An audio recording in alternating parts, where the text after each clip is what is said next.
अस्सलाम वालेकुम, मैं हूं मेज़बान लियाकत राजपूत। नाजरीन, पाकिस्तान पीपल्स पार्टी ने बिलाखिर सीनियर रहनुमा लतीफ़ खोसा की रुकनीत मुअत्तल कर दी। लतीफ़ खोसा को पाकिस्तान के साबिक वज़ीर आज़म PTI के सरबराह इमरान खान की वकालत करना महंगी पड़ गई। इन्होंने PTI के चेयरमैन इमरान खान की वकालत की तो पीपल्स पार्टी ने उन्हें शोकाज नोटिस दिया।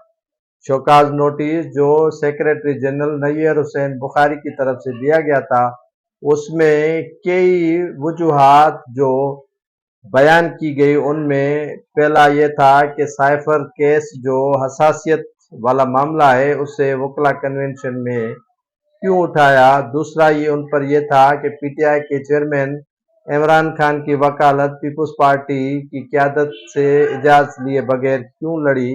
इस पर उन्हें शोकाज नोटिस दिया गया था और उस हफ्ते के अंदर इसका जवाब देना था लतीफ़ खोसा को, लेकिन लतीफ़ खोसा ने जवाब नहीं दिया, तो इस पर उसकी पार्टी रुकनीत पीपल्स पार्टी से बिलाखिर मुअत्तल कर दी है। लतीफ़ खोसा का कहना है कि उनकी औलाद बच्चे पीपल्स पार्टी में रहना या चलना नहीं चाहते, इसीलिए वो औलाद के हाथों मजबूर हैं। वो PTI का साथ देने के लिए औलाद के साथ है।